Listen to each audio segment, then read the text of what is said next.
झिंझिण्यांपासून त्वरित आराम मिळवा. सेन्सोडाइन रॅपिड रिलीफ बरोबर. महाविकास आघाडीला 160 ते 165 जागा मिळतील. 23 तारखेला संध्याकाळीच महाविकास आघाडी सत्ता स्थापनेचा दावा करणार. संजय राऊतांचा दावा.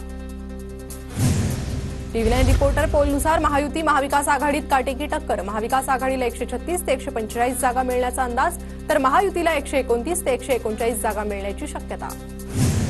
टीव्ही9 रिपोर्ट्स पोलनुसार भाजप 81 जागांसह सर्वात मोठा पक्ष, काँग्रेस 50 जागांसह दुसऱ्या क्रमांकाचा पक्ष होण्याची शक्यता, तर शिवसेना ठाकरे गटाला 44 जागांसह तिसरा क्रमांक. टीव्ही9 रिपोर्टर पोलनुसार इतरांच्या हाती सत्तेच्या चाव्या. पोलनुसार अपक्ष आणि इतरांचा आकडा 13 ते 23 पर्यंत जाण्याची शक्यता. गरज पडल्यास अपक्षांना सोबत घेऊन सरकार स्थापन करू. एक्झिट पोल नंतर दीपक केसरकरांची प्रतिक्रिया. एक्झिट पोल नंतर भाजप ऍक्शन मोडवर. जिंकण्याची शक्यता असलेल्या भाजपच्या बंडखोरांशी पक्षाचे नेते संपर्क साधणार. विजय बंडखोरांची खोरांवरची कारवाई मागे घेणार असल्याची सूत्रांची माहिती. देवेंद्र फडणवीसांची संघ मुख्यालयात सरसंघचालक मोहन भागवत यांच्यासोबत बैठक. महाराष्ट्र विधानसभेच्या पार्श्वभूमीवर 20 मिनिटं चर्चा झाल्याची माहिती. पुण्यात शरद पवार गटाच्या 2 उमेदवारांच्या कार्यकर्त्यांनी अभिनंदनाचे बॅनर लावले. खडकवासल्याचे सचिन दोडके आणि पर्वतीत अश्विनी कदम यांच्या कार्यकर्त्यांनी आमदार झाल्याबद्दल अभिनंदनाचे बॅनर लावले. एक्झिट पोलनुसार राज्यात 100% महायुतीचं सरकार येणार. राष्ट्रवादीचे नेते छगन भुजबळांकडून विश्वास व्यक्त. एक्झिट पोल काहीही असू द्या, जनतेनं उठाव केलाय. राज्यात महाविकास आघाडीचा विजय निश्चित. ठाकरे गटाचे नेते अंबादास दानवेंकडून विश्वास व्यक्त. महायुतीने प्रचंड पैसे वाटले, पैशांचा पाऊस पडला, मात्र जनतेनं महाराष्ट्रासाठी मतदान केलंय. खासदार संजय राऊतांचा महायुतीवर हल्लाबोल.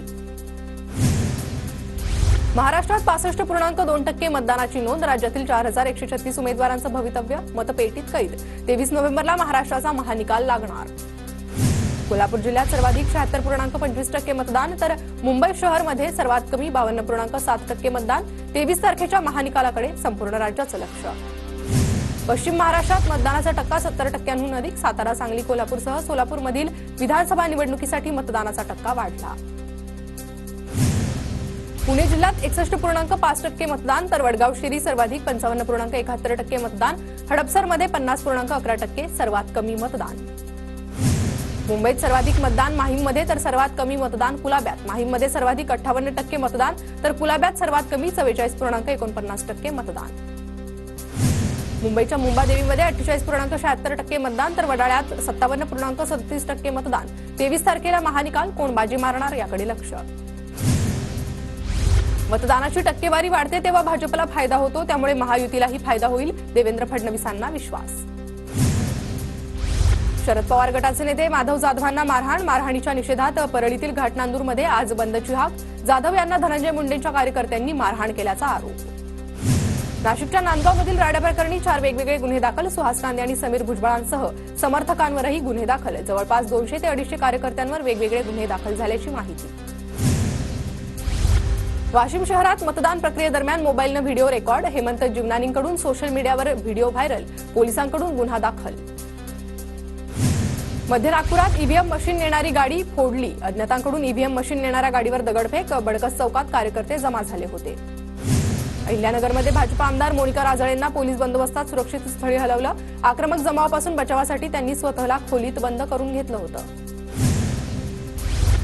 नवी मुंबईतील कोपरखैरणे भाजप कार्यकर्ता मारहाण प्रकरणी स्वराज्य पक्षाचे उमेदवार अंकुश कदम यांना अटक. 30 ते 35 जणांवर गुन्हे दाखल.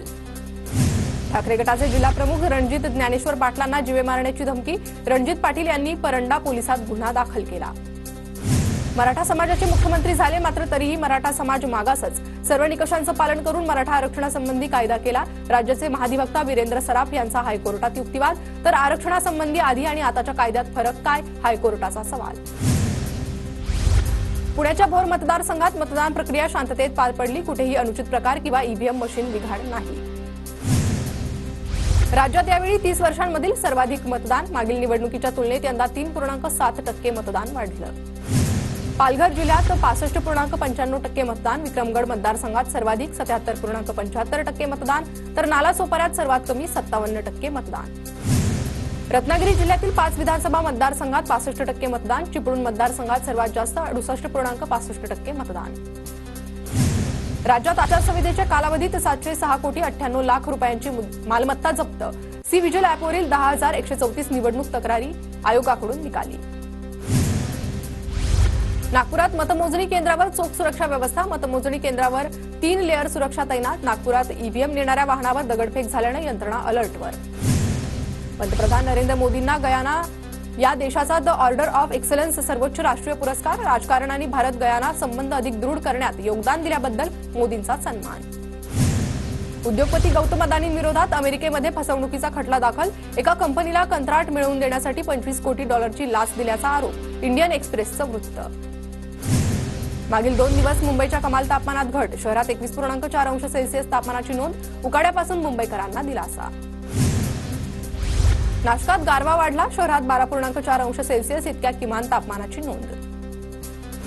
पश्चिम रेल्वेवर नवी एसी लोकल मंगळवारी रात्री विरार वार्डात दाखल. टेस्टिंगनंतर लोकल प्रवासी सेवेत दाखल होणार. नव्या लोकलमुळे पश्चिम रेल्वेच्या 10 ते 12 एसी सेवांमध्ये वाढ होण्यास मदत होणार. राजधानी दिल्ली प्रदूषणाच्या यादीत जगामध्ये अव्वल. दिल्लीतील यमुना नदीतही प्रचंड प्रदूषण. पाणी फेसाळलेलं. सर्वोच्च न्यायालयानं वारंवार कानउघडणी करूनही प्रदूषण जैसे थेच. काश्मीरमध्ये 3 दिवसांपासून बर्फवृष्टी. तापमानाचा पारा प्रथमच 0 अंश सेल्सिअसच्याही खाली.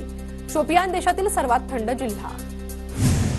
राज्यभरातील कारागृहात क्षमतेपेक्षा 79% कच्चे कैदी. कैद्यांविरोधातील खटले विविध न्यायालयात प्रलंबित. तर ठाणे आणि येरवाडा कारागृहात सर्वाधिक कच्चे कैद्यांची नोंद.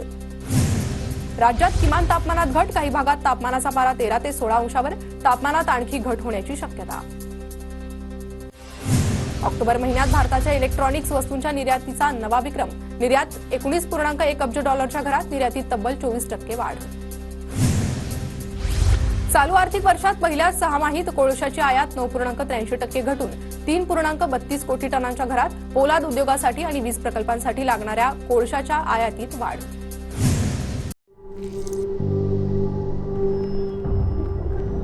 झिंझिण्यांपासून त्वरित आराम मिळवा. सेन्सोडाईन रॅपिड रिलीफ बरोबर.